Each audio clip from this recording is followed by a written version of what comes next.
Elia bawa pendeta debat face to face sama saya. Lalu sekarang dengan patentengan dia mengajak saya untuk diskusi di forumnya dengan alasan hotel dibayar ini dan lain sebagainya. Kenapa kamu tidak mau diskusi dengan saya di podcastnya Samuel Christ? Ini buktinya.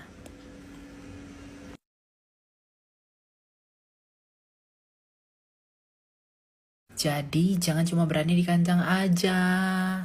Mari dong diskusi di forumnya pihak ketiga.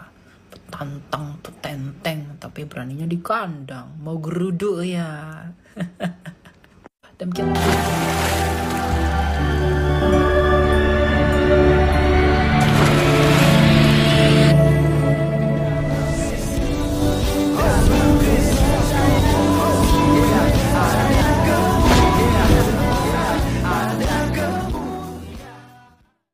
Salam Elechem Bisem Yeshua HaMashiach. Selalu sejahtera di dalam nama Tuhan Yesus Kristus untuk kita semua. Teman-teman sekalian, kali ini sangat menarik untuk kita bahas mengenai sindiran demi sindiran antara si Don Ditan dan juga si Elia Myron. Di mana teman-teman sekalian, dulu pernah itu saling sindir di podcastnya Dr. Richard Lee. Tetapi teman-teman sekalian tidak jadi dipertemukan. Tetapi teman kita yaitu Pak Edwin atau Metatron ya, yang kemudian diskusi santai dengan si Don Ditan. Dan itu pun sudah dehidrasi teman-teman sekalian, diajar oleh Bang Edwin ya. Nah kali ini itu mereka saling menyindir tentang Masoretik, Septuaginta, ya artinya manuskrip Alkitab, dan ini dipersoalkan oleh si Don Ditan yang sama sekali tidak ngerti hal itu, ya kan?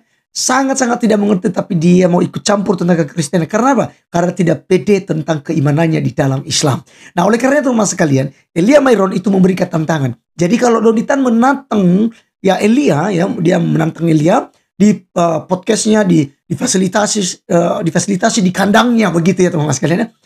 Sementara Elia Myron kan minta supaya lebih elegan dan juga ada pihak ketiga untuk ya mengatur berjalannya diskusi sehingga ya mereka tidak enak mereka tidak berbuat seenak udelnya saja. Sehingga mereka mintalah di podcastnya si Samuel Christ. Tetapi teman-teman sekalian, ternyata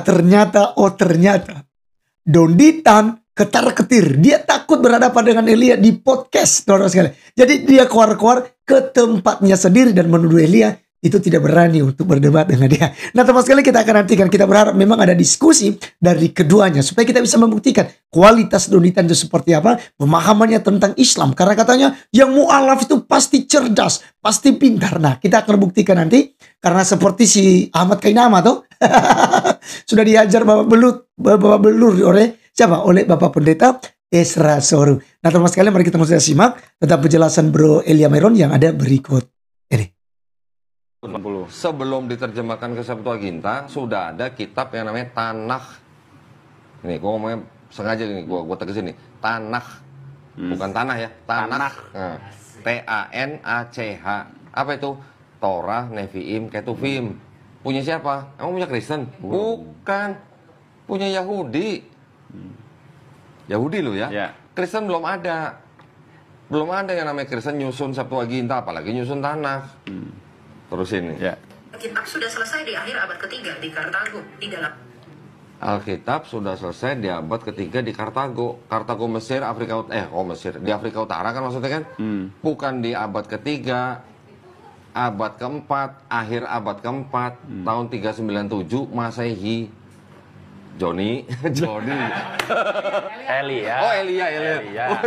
Lupa gue pikir Johnny. Ini merupakan video tanggapan yang baru mengenai pendapat Don Ditan mengenai pernyataan saya perihal Septuaginta. Karena video sebelumnya berisi narasi yang rentan untuk disalahpahami oleh umat Kristen atau juga di luar Kristen. Dalam hal ini adalah umat abad ke-7 yang berasal dari semenanjung Arabia. Tanpa berlama-lama, mari kita kupas. Sebelum diterjemahkan ke Septuaginta sudah ada kitab yang namanya Tanakh. Yang pertama, ia menyatakan bahwa sebelum Septuaginta ada, sudah ada Tanakh. Yang menjadi pertanyaan saya, Tanakh yang ia masukkan dalam hal ini berasal dari naskah apa? Apakah dari naskah Masoretic Text atau dari naskah yang lain yang lebih tua daripada Septuaginta? Kalau ia mengaku bahwa ia punya Tanakh yang berasal dari 5 abad sebelum Masehi, artinya lebih tua daripada Septuaginta, agar Anda tidak menipu, Coba sebutkan apa nama manuskrip atau kodeks Tanakh yang lebih tua daripada Septuaginta itu.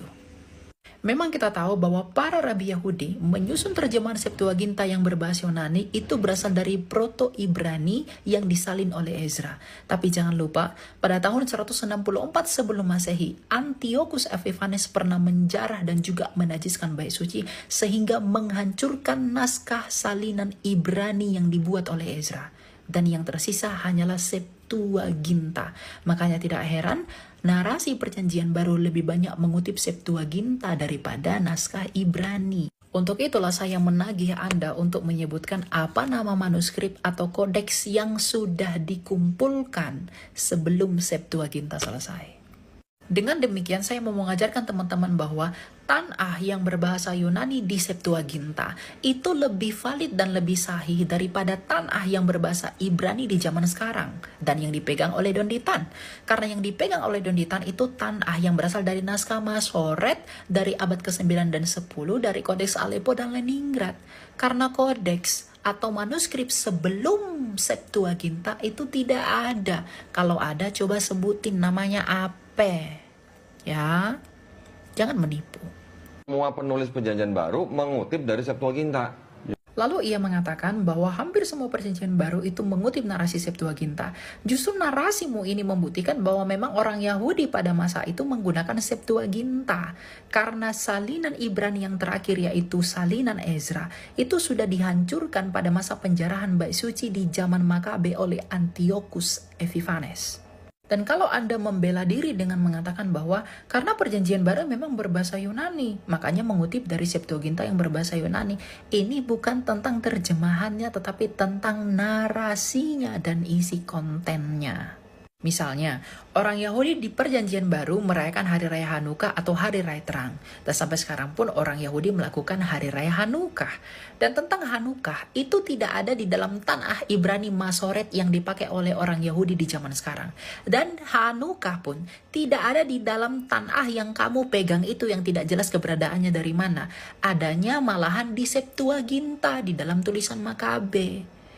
Ini membuktikan bahwa orang Yahudi pada masa itu memang menggunakan Septuaginta. Makanya para murid mengutip narasi Septuaginta. Bukan karena perjanjian baru Yunani dan Septuaginta Yunani, maka perjanjian baru harus mengutip dari Septuaginta bukan dari Ibrani.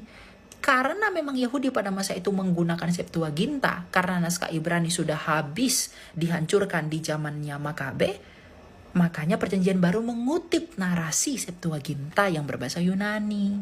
Bahasa Yunani itu dikritik kemudian ada yang diubah-ubah. Diubah-ubah, kenapa diubah-ubah?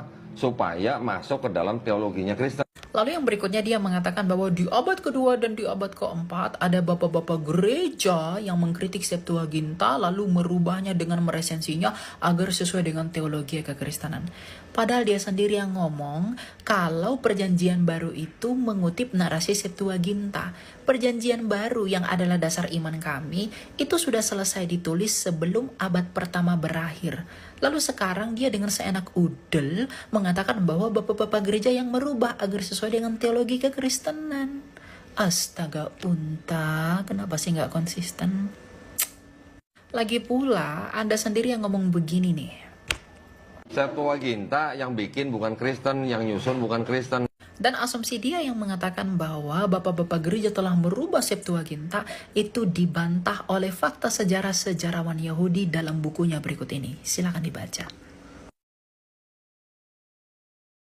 Mendingan Elia bawa pendeta debat face to face sama saya. Lalu sekarang dengan patentengan dia mengajak saya untuk diskusi di forumnya dengan alasan hotel dibayar ini dan lain sebagainya. Kenapa kamu tidak mau diskusi dengan saya di podcastnya Samuel Christ? Ini buktinya.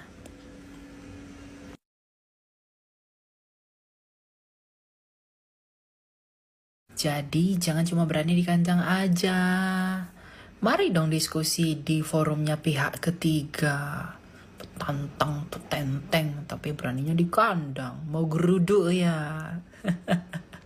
Demikian tanggapan yang saya berikan, ingatlah bahwa mereka itu kurang percaya diri dengan ajarannya sehingga ikut campur dengan pengajaran kekristenan keyahudian. Memang mereka bukanlah Abrahamik, tetapi mereka berusaha untuk kelihatan Abrahamik. dan supaya bisa makan begitu. Tuhan memberkati. God bless you guys.